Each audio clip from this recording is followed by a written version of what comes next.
so now we're ready to install the wiring harness. Where we start is this little plug right here. Right here's where you insert the key, follow that barrel down, and there's a big black box, and we're going to take this black connector out. You can use your finger or you can use a screwdriver to depress the tab on the back side.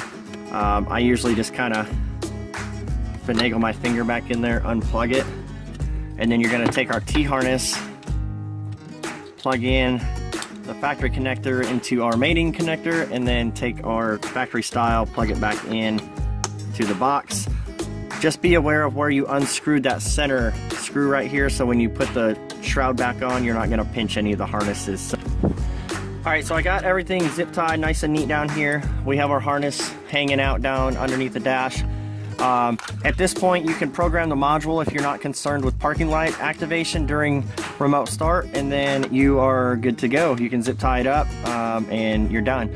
If you want to go ahead and finish the install with the parking light activation wire, that goes over to the passenger kick panel, and we'll show you that here in a second. So for module programming, you're going to plug in the red connector, and then you're going to plug the blue connector in while you hold this button. Push the button, plug the blue connector in, the light's going to turn orange, let go of the button, it turns red, and then at this point you put the key in the ignition, the light's going to start flashing orange. Wait until it turns green, take the key out, and then while it's blinking, push the unlock button and it will turn solid green, and we're good to go. So you can hit lock, lock, lock, and then this thing will fire right on up. And we're running. Now I can turn it off in the same manner. Lock, lock, lock. So this little pigtail with the black wire, it goes in the back side here. This is the disable wire for the toggle switch. You'll notice there's a long cable with a toggle switch on the end. In the on position, this is going to disable the remote start, so you want to keep it in the off position, and then that way the functionality of the remote start will work on the key fob. If you don't plug this in, the toggle switch won't have any functionality, so it can be off or on or cut it off. It doesn't really matter at that point.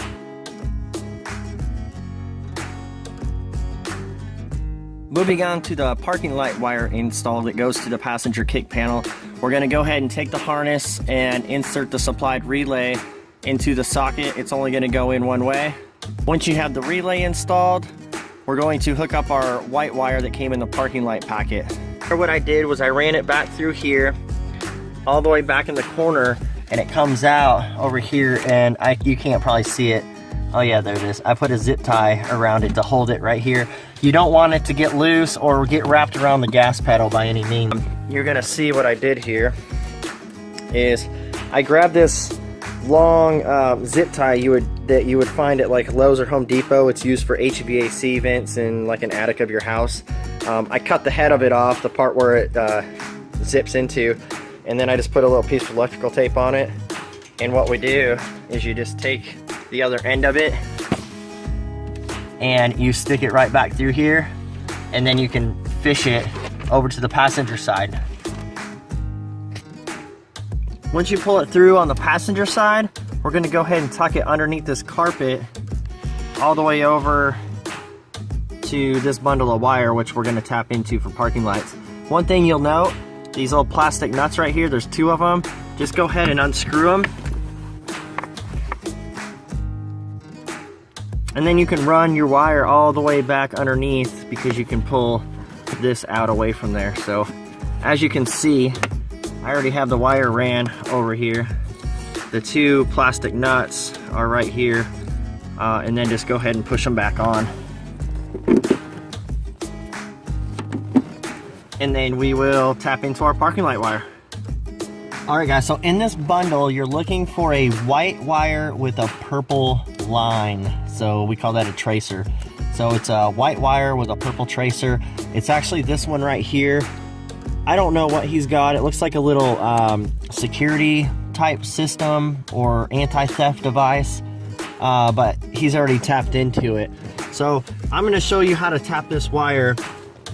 You take the supplied wire tap that's in the kit, fold it around the wire like so, and then take a pair of pliers or vice grips and crimp it on there. On the white wire that comes from the remote start module, I usually snip it down to size, strip back some insulation so you got bare wire, twist it, fold it over, put this on here, crimp it down, and then stick it on the tap like so. Obviously I didn't crimp that, so I'm gonna go ahead and pull that off and solder that connection. Alright guys, so we got the parking light wire soldered on to that connection, so we're gonna go over to the driver's side and show you how this works.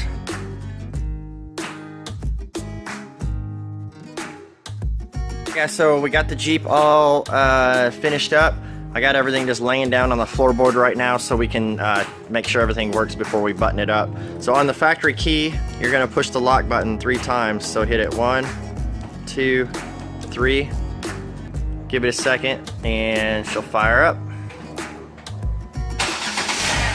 There you go. So the ignition is on, as you can see. The tach is on.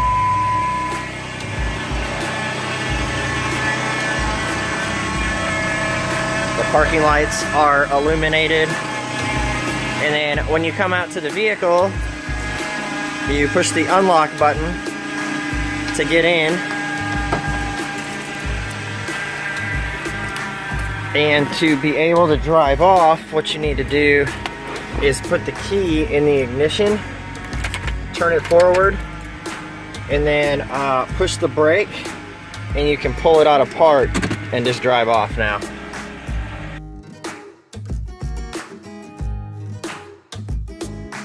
I actually zip tied the module up over and back behind this brace right here, mainly because, not on this particular Jeep, but man, a lot of you guys have LED bars and switches and all kinds of crap coming through the firewall way back in there to come out to the battery power, and it gets pretty tight and a lot of wires get back in there. So I ended up mounting it. It's just that one box in the relay, so it mounts perfectly up in here. Secure it with zip ties so it won't rattle. Easily accessible and out of the way of anything that you're going to be running out under the hood.